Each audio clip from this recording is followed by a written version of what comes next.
Entonces estamos en las 42 generaciones que Dios usó para venir a este mundo. Y ya saben ustedes que ya estudiamos 39 cosas que le pertenecen a Dios. 29 son cosas que están en palabras simples en el Nuevo Testamento. Y otras 10 las estudiamos que son por medio de parábolas. Parábolas del Nuevo Testamento que nos enseñan las cosas que pertenecen a Dios. Así que esas 39 cosas le pertenecen a Dios. Estúdialas. Ahí están grabadas. Ahí puedes tú estudiar junto con nosotros una palabra pura y sana. Nosotros no somos legalistas, ni somos prejuiciosos, ni estamos atacando a ningún cristiano. ¿Cómo vamos a atacar a los cristianos si los cristianos son nuestros hermanos en Cristo? Aquí en este programa tú no vas a escuchar que estemos criticando porque una iglesia junta diezmos o porque junta ofrendas. No, Señor. ¿Cómo van a sobrevivir si no juntan ofrendas? Eso es imposible, ilógico y perdóname la expresión, pero hasta estúpido criticarlo, porque todos los ministerios necesitan el dinero para moverse. Claro, claro que nosotros estamos en contra del ladronismo y la corrupción espiritual, pero nosotros no estamos en contra de nuestros hermanos. Entonces, ayer comenzamos a hablar de lo que es la vida y naturaleza de Dios. Después de que nosotros entendemos todo lo que le pertenece a Dios, todas las cosas que lo distinguen como Dios, porque estamos hablando de la clase de Dios que nos ha venido a través de Jesucristo. Entonces, si nosotros ya entendimos la clase de Dios que nos vino a través de Jesucristo, ahora es importantísimo. Oiga bien cómo me expreso, por favor, porque mis palabras no son palabras tomadas ahí al azar, no. Es importantísimo que nosotros nos dirijamos por el didache. El didache es llevar una secuencia. La secuencia de enseñanza se llama didache. La predicación práctica se llama querigma. Estoy hablándole de dos palabras griegas.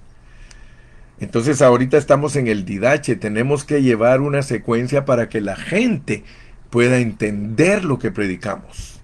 Si no hay didache, que es didáctica, ningún maestro se va a poder dar a entender con sus alumnos. En el caso de nosotros, los hermanos no son alumnos.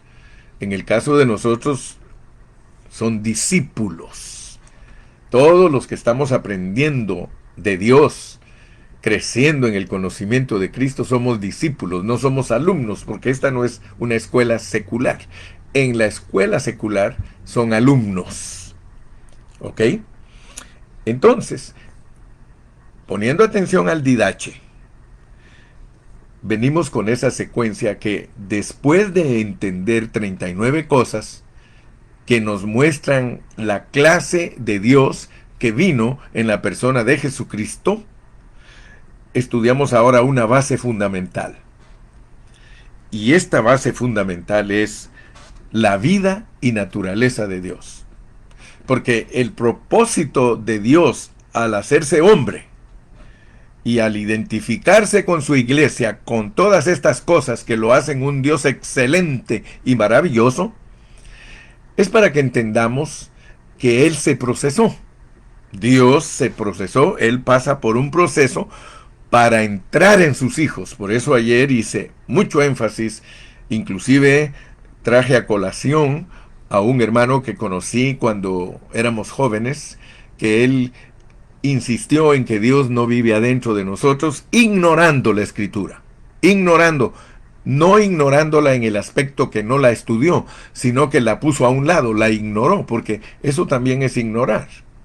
Ignorar no solamente denota falta de conocimiento, sino que denota también no poner el interés correcto sobre algo que debe de conocerse.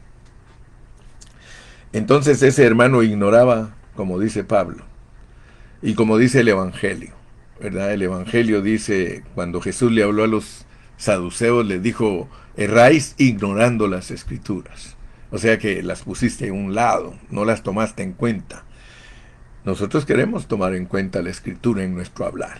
Nuestro hablar queremos que sea un hablar efectivo, un hablar que no confunda, un hablar que ayude. Muy bien.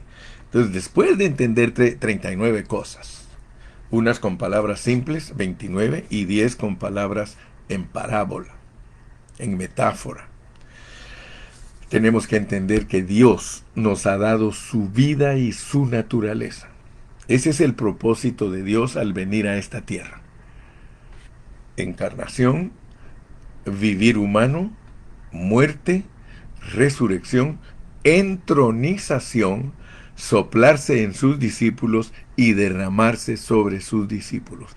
Hermano, esto que le estoy hablando no es juguete. Esto que le estoy hablando es la pureza de la palabra bendita de Dios. Dios ha hecho todo ese proceso para entrar en nosotros. Y por eso nos dice en 2 de Pedro 1, 3, 4, como todas las cosas que pertenecen a la vida y a la piedad, que la piedad ya dijimos que bajo contexto la piedad es la encarnación.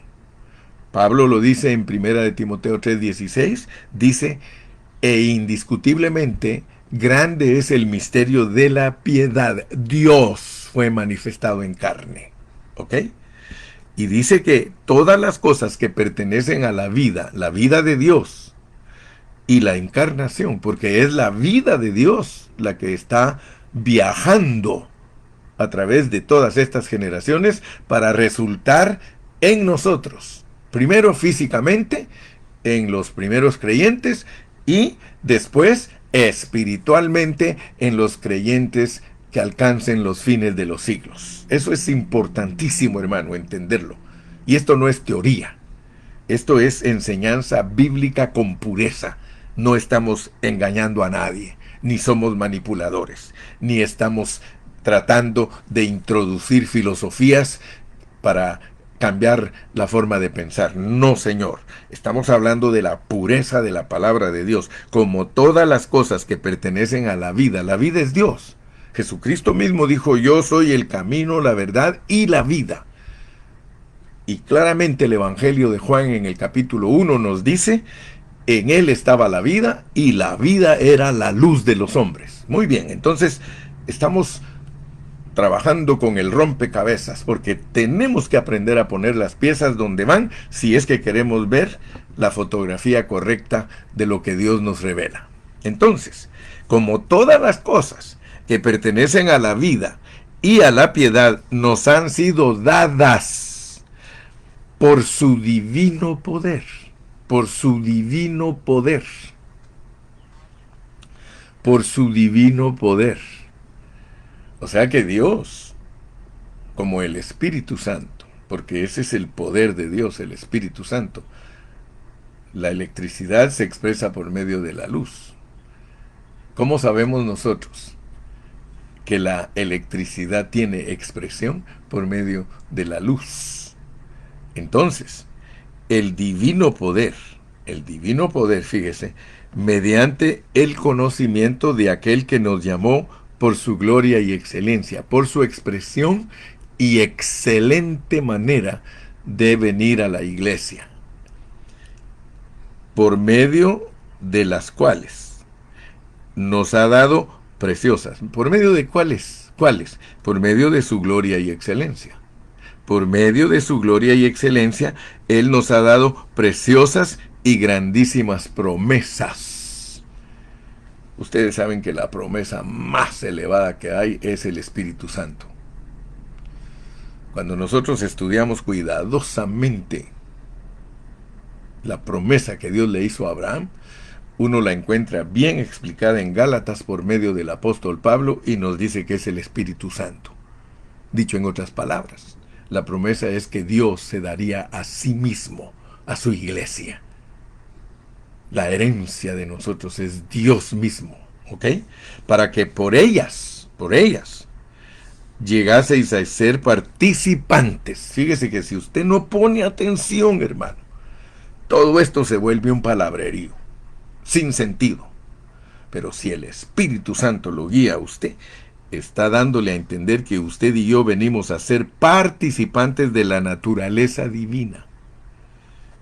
Y de una vez, el versículo en su parte final nos dice cómo es la manera de participar de la naturaleza divina. Porque esto está escrito hace muchos años, más de 2000 años está esto escrito en la Biblia, pero muy pocos cristianos lo entienden debido a que siempre han tenido enseñanzas, hermano. Han tenido enseñanzas mezcladas. Han tenido enseñanzas que no son correctas. Mire, habiendo huido de la corrupción que hay en el mundo a causa de la concupiscencia. Solamente eso nos hace participar de la naturaleza divina. Si usted se da cuenta, Dios nos dice todo lo que Él nos ha dado a través del proceso que Él ha tenido, pero dice que de la única manera que nosotros podemos participar de esta vida divina es si nosotros huimos de la corrupción que hay en el mundo a causa de la concupiscencia. Así que si nosotros estamos viviendo en nuestras concupiscencias, si estamos viviendo, hermano, en nuestras maneras carnales, es imposible que nosotros podamos participar de la vida divina, porque la vida divina nos ha sido dada para que sea vivida a través de nosotros. Por eso es que después que entendamos la naturaleza de Dios, yo estoy hablando ahorita de la naturaleza de Dios, y esa te fue dada a ti, y me fue dada a mí, pero no para estar de adorno. Dios no nos ha dado su naturaleza divina y su vida para que nosotros solo digamos que somos cristianos y que aleluya, gloria a Dios, todo está bien. No, para participar, participantes de la naturaleza divina. ¿Cómo? Huyendo de la corrupción que hay en el mundo a causa de todas las concupiscencias. Así que si nosotros estamos participando de cosas mundanas, no podemos decir que nosotros estamos participando, que estamos disfrutando la vida, la naturaleza humana, la naturaleza divina, perdón. Vamos con comentarios porque los hermanos tienen sus mentes trabajando. Gloria a Dios, dice, siervitos humildes y fieles, un fuerte abrazo, oh aleluya, velemos y oremos y el Dios de paz cumplirá en nosotros lo que nos falta. Aquí está Guillermo. Por eso les dije yo, Guillermo es un buen hermano, pero Guillermo, que no se te vaya la onda. Mire cómo dice, gloria a Dios porque ahora participamos de la naturaleza divina, hoy tenemos la naturaleza divina, hoy debemos vivir en la naturaleza de Dios. La nuestra está llena de errores, gracias a Dios por el mensaje. Guillermo, esto que estás comentando es correcto. Yo no sé por qué te pones a poner ahí textos y poner comentarios que lo que hacen es traer vituperio a nuestro ministerio y otra cosa. Vituperio que tú lo estás trayendo con justa razón porque tus comentarios son negativos, pero este comentario no trae vituperio. Este comentario que estás haciendo ahorita, yo lo recibo y lo creo. Pero por favor, hermano, por favor, que no se te vaya por otro lado el carro, que no se te vaya la onda por otro lado, hermano, estás lleno de prejuicios. Tienes que amar a los hermanos y a los enemigos, Guillermo. Si hay hermanos que son tus enemigos, con mayor razón dice que si quieres ser perfecto como tu Padre Celestial, tienes que amar a los enemigos. ¿Por qué no predicas que Dios primero te hizo enemigo para después mostrarte tu amor, su amor? Dios primero nos hizo enemigos, ¿para qué? Para mostrarnos su amor. ¿Pero para qué es eso? Para que aprendamos que nosotros también tenemos que amar a nuestros enemigos. Yo veo a veces que algunos hermanos no aman ni siquiera a los hermanos, mucho menos van a amar a los enemigos. Y que yo sepa, el mensaje más elevado es amar a los enemigos. Por eso Dios nos hizo a nosotros primero sus enemigos. Cuando Dios nos crió, Él nos corrompió. ¿Por qué? Porque Él nos quiere mostrar su restauración. Y todo lo que Dios crió, lo crió perfecto y luego lo hace su enemigo. Aún al diablo. Al diablo lo hizo perfecto, pero luego lo corrompe para que se vuelva su enemigo. ¿Pero por qué? Porque le va a dar un uso. Como dijo Artes, todos los enemigos de Dios tienen un turno para ser usados. Así que, hermano, aquí no estamos hablando de un evangelio mediocre, hermano.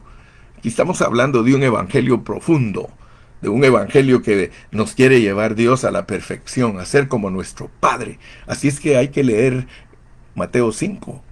Mateo 5, ahí dice, Que si amas a los hermanos, no estás adelantando nada. Y lo peor es que a veces ni a los hermanos amamos, mucho menos a los enemigos. Ay, ay, ay. Bueno, no cabe duda que Dios está usando a hermanos para que yo hable. Gracias por dejarse usar, pero no se dejen usar negativamente tanto, porque no me gusta a mí estar corrigiendo errores.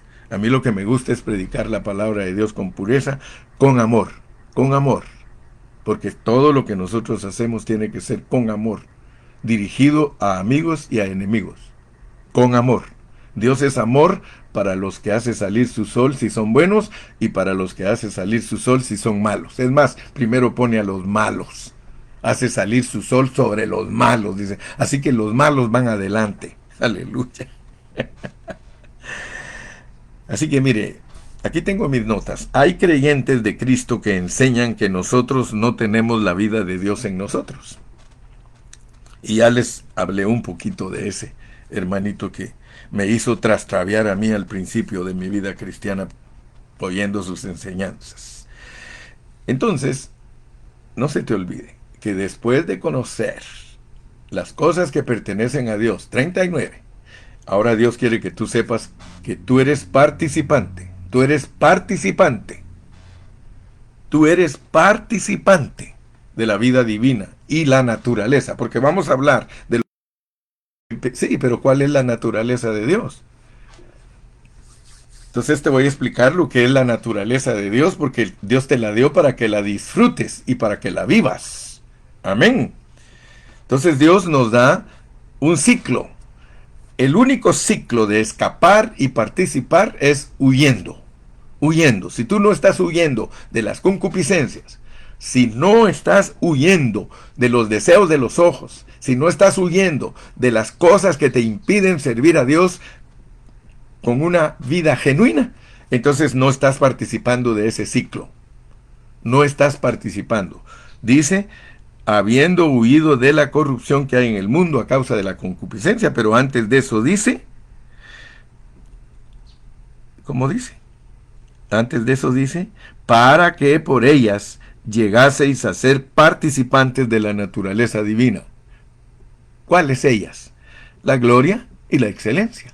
Gloria es expresión. Yo no tengo necesidad de convencerte. Gloria es expresión. Así que cuando te habla de la gloria de Dios es expresarlo a Él. Y la excelencia. Busca en el diccionario qué es excelencia. Es una manera excelente, una manera distinguible, una manera que llama la atención porque es una manera fina, una manera profesional de hacer las cosas. Entonces, la excelencia de Dios está acompañada de su gloria y eso te hace participante de esa vida, pero solamente participas si huyes de la concupiscencia. De lo contrario, estás siendo un cristiano que participa de la concupiscencia y participa de todas las cosas y estás, ¿qué? Perdiendo tu salvación. Nel pastel. Estás perdiendo tus galardones. Estás perdiendo los regalos que Dios quiere traerte en la venida de Cristo. Principalmente, que tú seas correy juntamente con Él. Principalmente que ganes tu alma. Entonces, nosotros hemos sido llamados por Dios para un continuo disfrute. Nosotros los creyentes tenemos una vida eterna, la cual nos fue dada para siempre. Pero el participar, escucha bien este concepto porque esto es clave. Nosotros los creyentes tenemos una vida eterna, la cual nos fue dada desde que fuimos creados en Cristo Jesús, Efesios 2:10. Desde el momento que Dios te crió, Él te crió en Cristo Jesús. ¿Que te iba a corromper? Claro que sí. ¿Que te iba a ser su enemigo? Claro que sí. Pero no te iba a dejar ahí, porque el propósito es eterno y sigue, y Él te iba a restaurar. Y eso es lo que Él está haciendo. Con el diablo lo hizo perfecto, lo corrompió y lo tiene para un propósito. Y por eso a mí, mira, yo ahorita no me quiero meter a profundidades, pero hay unos hermanitos que están haciendo ahí preguntas que a veces ni siquiera las pueden contestar. Pero todo tiene su propósito en Dios. Dios te hizo a ti, su enemigo, con el propósito de demostrarte tu amor. Dios hizo al diablo, su enemigo, con un propósito. Dios hizo a los ángeles caídos, sus enemigos, con un propósito. Dios hizo a los principados, los hizo perfectos, los volvió sus enemigos, con un propósito. Principados, potestades, ¿sí? Claro que estamos hablando del Evangelio. Entonces, Dios nos ha dado a los creyentes una vida eterna, la cual nos fue dada para siempre, pero el participar de la vida y de la naturaleza de Dios, eso es un asunto de disposición, en continuo disfrute. Nuestra vida eterna es de una vez para siempre, pero el disfrute de dicha vida es para un continuo disfrute durante toda nuestra vida. Aleluya. En la tierra. Mientras estemos aquí en la tierra, Dios quiere que disfrutemos esa vida. Para eso nos la dio, para un disfrute continuo. ¿Cómo vas a decir tú, mirad cuán bueno y cuán delicioso es habitar los hermanos juntos en armonía, si todo el tiempo estás peleando con ellos? ¿Cómo? No te engañes a ti mismo, hermano. No te engañes. No vivas un evangelio mezclado, no procura con diligencia presentarte a Dios aprobado como obrero que no tiene de qué avergonzarse. Todos los hermanos conocen al hermano Carrillo. Hermano, yo vivo, mire, cada vez que voy a la reunión, yo voy gozoso. Y muchas veces he ido a la reunión y hermanos resentidos conmigo, pero yo siempre los he tratado bien. Yo siempre le he dicho, hermano, Dios te bendiga. Hermano, que el Señor te fortalezca. ¿Por qué? Porque yo entiendo el propósito de Dios. Yo sé que ese hermano al ratito va a estar contento. ¿Y cómo va a estar contento? Si yo lo sé tratar. Pero si yo no lo sé tratar, ¿qué voy a hacer? Me voy a poner a criticarlo junto con todos los demás y decir que ese hermano no sirve para nada. El día domingo estábamos desayunando con unos hermanos y un hermanito nos estaba compartiendo, y él dice que él estuvo en una iglesia en Los Ángeles donde un día el pastor le dijo, quiero hablar contigo, hermano. Quiero decirte que tú no eres de bendición para mí, vete de la iglesia porque no eres de bendición para mí. Hermano, dice, me mató, hermano, me mató de una vez, dice. Sí, hermano, nosotros no le podemos decir a un hermano, quizá alguien diga, usted corrió a Marvin. Sí, pero al Marvin lo corrí para, como dicen por ahí, se lo digo a Juan para que lo entienda Pedro. Sí, es cierto, yo un día le dije a un hermano, mira, busca otra congregación. Pero le dije, ¿por qué? Le dije, porque mira, tú tratas mal a tu esposa en público. Siempre la estás avergonzando, siempre estás criticándola, no la aprecias. Y tienes tantos años de estar aquí, el mensaje no está haciendo mella en ti, búscate otro lugar. Pero se lo dije como quien dice, ojalá que recapacite, y gracias a Dios que recapacito, porque me dijo, si usted me echa por la puerta, yo me meto por la ventana, porque solo usted tiene palabras que me ayudan. Y de ahí en adelante cambió. Sí, la misma hermana vino un día y me dijo, fíjese, hermano, que ahora mi esposo es bien bueno conmigo y todo. De repente otra vez se le empezaba a chispotear. Le digo, ¿qué pasó, mijo? ¿Qué pasó? Tienes que seguir adelante y trata bien a tu esposa, vivan contentos, vivan felices. Hay algunos que su esposa es su enemigo, pues dice Dios que la ame. ¿Por qué se volvió tu enemiga tu esposa? Por tu manera de ser. Pero tú tienes orden de Dios que la ames. Entonces, hermano, este mensaje del Evangelio es profundo, no crea usted que es cualquier cosa. Entonces, voy a repetir, la naturaleza divina denota lo que es Dios. La naturaleza divina, cuando a ti te dicen la naturaleza de Dios, estamos hablando de lo que Él es. Repito, por eso estudiamos las 39 cosas que es Dios, para saber qué clase de Dios entra en nosotros. Por el soplo divino de Juan 20:22, el Señor se sopló en los discípulos y les dijo, recibid el Espíritu Santo. Por eso usamos la comida, por ejemplo, porque nosotros participamos de la naturaleza de la comida. Y también por medio de Apocalipsis 22, del 1 al 2, dimos a entender cómo estamos nosotros conectados con Dios, dependiendo de Dios, porque el río de vida sale del trono de Dios y del Cordero, Y es la ciudad, la Nueva Jerusalén, que somos nosotros. A nosotros nos viene el río de vida. Ahí lo puedes leer también en Ezequiel. De debajo de la casa sale el río y se va y se reparte por todas partes. Y Dios como el río es el Espíritu. Dios como el río de vida es el Espíritu que llega a todos nosotros. Amén. Entonces, nosotros somos nacidos de Dios para tener la vida y la naturaleza de Él. Por eso quiero que por favor me ponga mucha atención porque me quedan pocos minutos.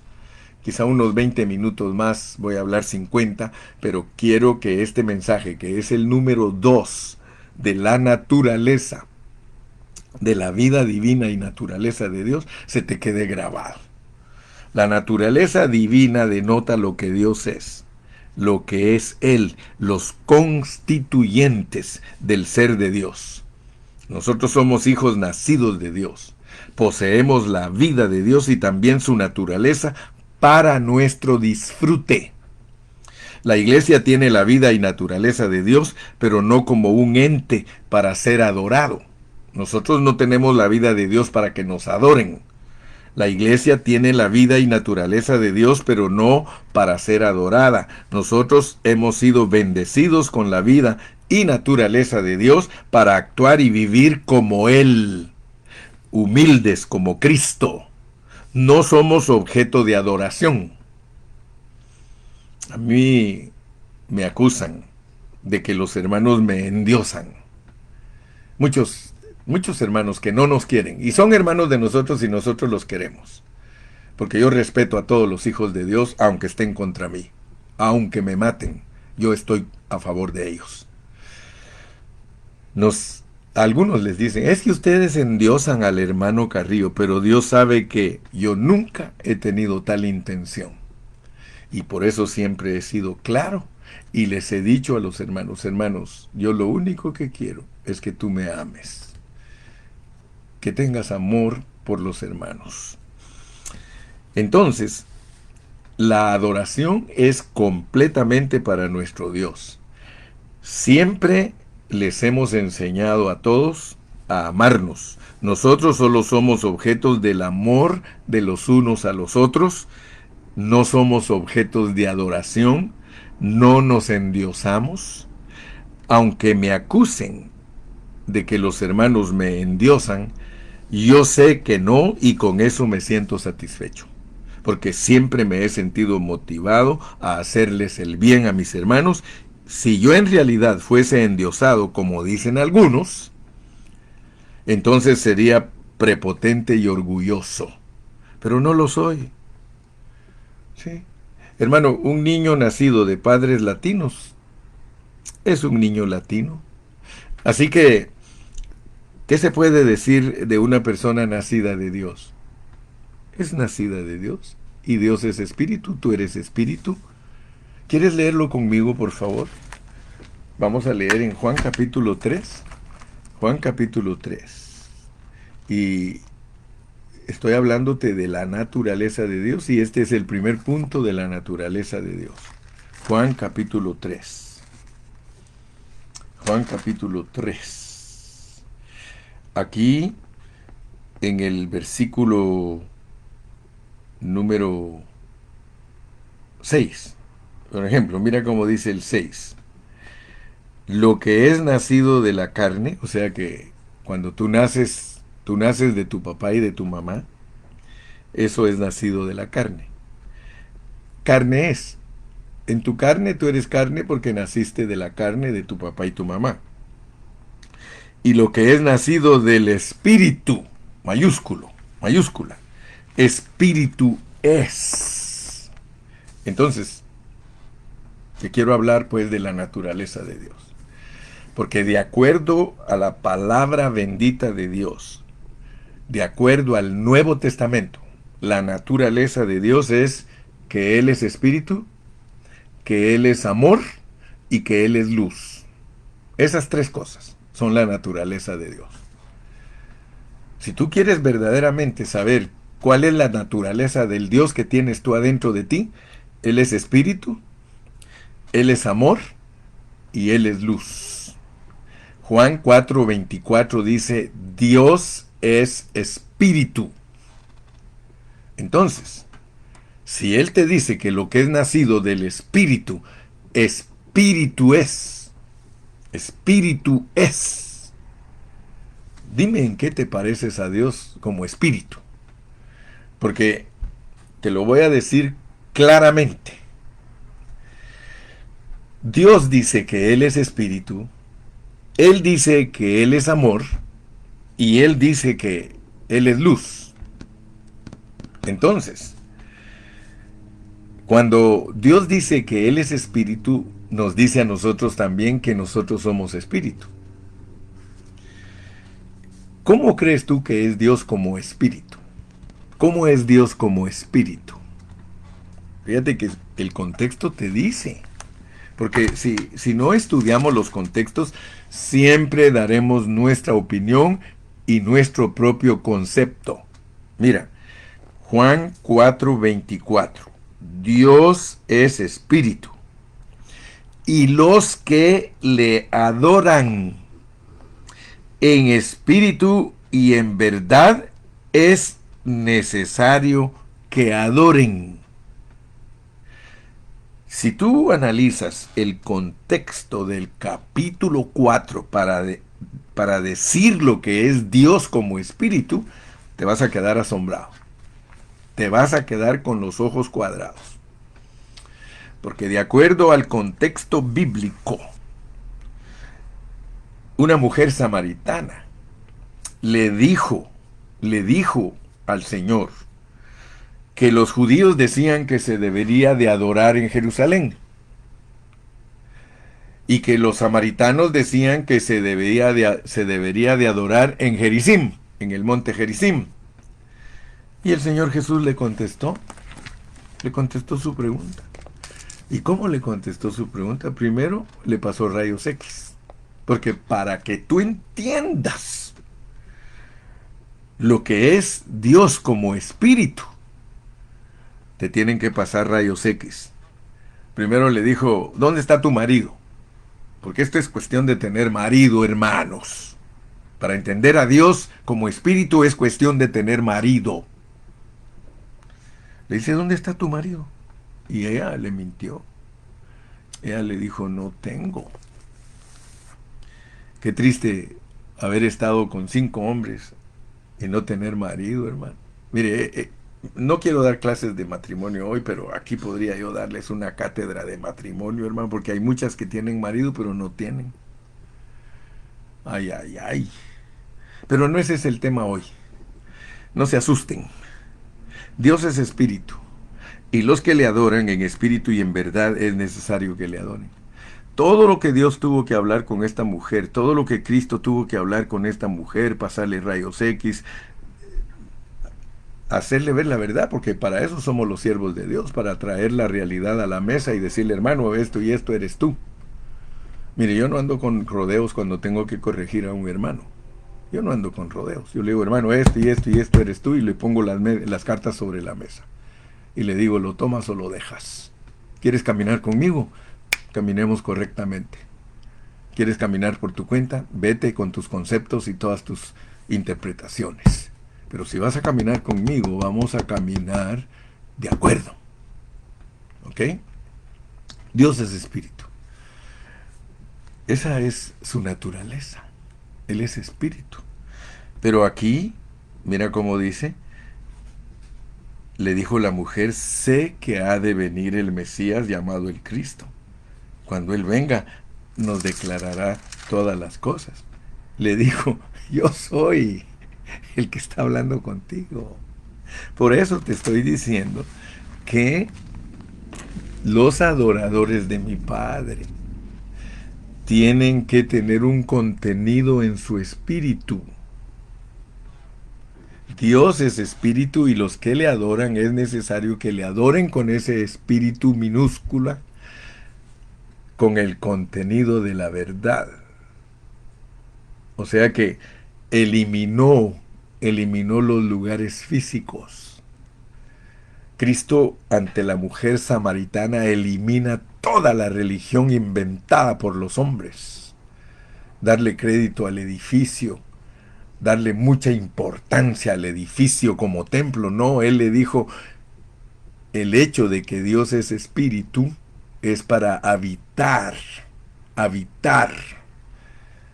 Te lo enseñé en el Antiguo Testamento, él habitaba en la zarza, él habitaba en el tabernáculo, pero de repente él ya no habitó en templos hechos de manos, ni ha habitado en templos de hechos de manos cómodamente. Él quiere habitar en una ciudad que tiene fundamentos, en un edificio que no es hecho de manos. Por eso es que él dice, yo soy espíritu para vivir en espíritus. Aquí adentro de nosotros, hermano, hay un espíritu. Y ese espíritu está amalgamado con Dios. Porque el que es nacido del Espíritu de Dios, espíritu es. Y por eso dice que el que se une al Señor, un espíritu es con él. Entonces, la naturaleza de Dios en ti, porque él dice, yo soy espíritu, usted también es espíritu. La naturaleza de Dios como espíritu, aleluya, hermano, es que tiene vida divina. La vida de Dios está en nosotros. Pobre ese hermanito que nunca entendió que Dios estaba dentro de él. Ser espíritu es que Dios está en tu espíritu. Por eso los saludos del apóstol Pablo, Dios en tu espíritu, Dios en tu espíritu, Dios en tu espíritu. Estamos hablando de la base, de la naturaleza que Dios nos ha dado. En nuestra naturaleza Dios vive aquí para ser amor y luz, para ser amor y luz. Ya te dijo Dios en su palabra que si tú naces del espíritu, espíritu eres. Entonces capta pues lo que Dios te ha dado. Te ha dado su naturaleza, te ha dado su espíritu. Su espíritu está con tu espíritu. Tú no eres huérfano, tú no vives solo. Pero ahora te dice también que eres amor. Ah, no, eso no lo dice, ya viste que ya te vacilé. En ninguna parte de la Biblia te dice que tú eres amor, pero sí te dice que eres luz. Dios te dice a ti que eres espíritu y te dice que eres luz, pero no hay versículo que te diga que tú eres amor. ¿Sabes por qué? Porque el amor es lo superior de Dios. El amor es lo más elevado que hay de Dios. ¿Por qué? Porque para entender un día que tú eres amor, tienes que desempolvar toda la enseñanza de Dios para demostrarte lo que es ser amor. Si tú descubres cómo es Dios como amor, vas a cambiar de vida. Vas a empezar a madurar. Te dije, Dios creó al hombre. Lo corrompió, pero lo restauró por su amor. Entonces Dios restaura enemigos. Dios hace enemigos para restaurarlos. Dios hace enemigos para usarlos. Dios hace enemigos. Mira, ¿qué lo va a entender un hermano cristiano de kindergarten? ¿Qué va a entender estas predicaciones? Estamos hablando de la naturaleza de Dios en ti. Cuando tú llegues a ser amor es cuando ames a tus enemigos. Ah, entonces sí, mira, ahora sí baila mi hija con el Señor. Vamos a Mateo. Mateo capítulo 5. Para que veas que yo no te estoy cuenteando. Yo no te estoy engañando, mi hermano. Porque para que Dios llegue a decir un día que tú eres amor. Aleluya. Mira lo que debe suceder. Mira lo que debe suceder. Mateo 5. Mateo 5, hermano. Mateo 5. Mira pues. Aquí en Mateo 5 vamos a encontrar, aquí está, versículos 43 al 48. Le pusieron título, pero yo creo que nunca entendieron los que le pusieron título lo que eso significaba. La ley del amor. La ley, el amor tiene una ley, según los hermanos teólogos que nos tradujeron la Biblia. Oísteis, bueno, vamos al 43. Oísteis que fue dicho, amarás a tu prójimo y aborrecerás a tu enemigo. Oísteis que fue dicho. Mira, mira cómo es la ley. Por eso la ley tiene defecto. La ley no es correcta. Oísteis que fue dicho, amarás a tu prójimo y aborrecerás a tu enemigo. Si tú quieres vivir bajo la ley, está bien, hermano. La ley te autoriza que aborrezcas a tus enemigos. Pero yo os digo, y todos sabemos que el pero cambia las cosas. Pero yo os digo, amad a vuestros enemigos. Pero yo os digo, amad a vuestros enemigos. Bendecid a los que os maldicen. Haced bien a los que os aborrecen. Y orad por los que os ultrajan y os persiguen, para que seáis hijos de vuestro Padre que está en los cielos, que hace salir su sol sobre malos y buenos, y que hace llover sobre justos e injustos. Porque si amáis a los que os aman, ¿qué recompensa tendréis? ¿No hacen también lo mismo los publicanos? Y si saludáis a vuestros hermanos solamente, ¿qué hacéis de más? ¿No hacen también así los gentiles? Sed, pues, vosotros perfectos, como vuestro Padre que está en los cielos es perfecto. Dios es perfecto, ahora ya lo entendiste, porque ama a sus enemigos. Tú y yo hemos vivido una vida de imperfección con el acelerador a fondo. Nosotros que amamos. ¿Por qué Pablo dice el amor sea sin fingimiento? Porque Dios no ama fingiendo, hermano. Dios no dice en la Biblia que Él te amó siendo tú enemigo de Él. Él te amó, te amó. Siendo enemigo, te amó. Viviendo nosotros en nuestros delitos y pecados, nos amó. El hijo pródigo se fue de casa. Nosotros nos venimos de la presencia de Dios a esta tierra. Nos gastamos la primera parte de nuestra herencia como nos dio la gana. ¿Sí? Mire cómo dice mi hermana Sara Monsalvo. ¡Órale! Ser perfecto es amar a los enemigos. ¡Órale! Es puro mexicano, mire. ¡Órale! Ser perfecto es amar a los enemigos. Así que aquí conmigo no vas a venir con cuentos, hermano. No vas a venir con cuentos. Perdóname, pero Dios me ha llevado a la posición que yo, de muchos de ustedes, yo no acepto sus cuentos. Yo les digo, es que mira, hermano, que esto, que... No, nosotros, este macho es mi mula, hermano Carrillo, y aunque discúlpeme que no esté de acuerdo con usted, pero esto así es. Ay, qué bonito. ¿Qué calificación crees que te van a poner? ¿Qué calificación crees que vas a obtener? Una calificación en la que no pasas el test. Dice el Señor, con amor eterno te he amado. Dios nunca cambia, hermano, el amor de Dios es eterno. Pero yo quisiera, como dice la canción, hermano, yo quisiera que tú comprendieras. Porque ya ves que ahorita ya me entendiste pues lo que te quise comunicar. La naturaleza de Dios, espíritu, amor y luz. Espíritu, amor y luz.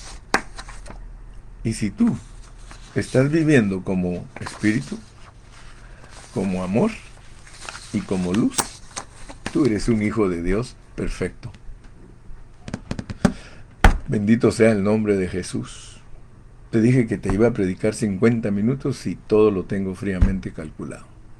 Exactamente a los 50 minutos yo estaré despidiéndome en esta mañana. Espero, mi hermano, que todas estas palabras no se resbalen en ti. Y que no vayas a ser como la anguila. La anguila, ese pez que cuando lo agarran uno cree que ya lo tiene y tiene tanta liga tan babosa que se escapa aún del que la agarra bien apretada, se le escapa porque tiene mucha babosidad en su piel. Ojalá pues que no vayamos a ser los babosos. No lo estoy diciendo con mala interpretación. Que no seamos esas anguilas que aparentemente Dios ya las tiene presas, pero que siempre nos le escapamos a Dios. Dios te bendiga, mi hermanito. Despídete. Despídete. Despídete. Bendiciones, mis amados. Bendiciones. Romy dice, gracias, pastor. Esto nos acomoda o nos destroza. Aleluya. Hasta mañana. Hasta mañana.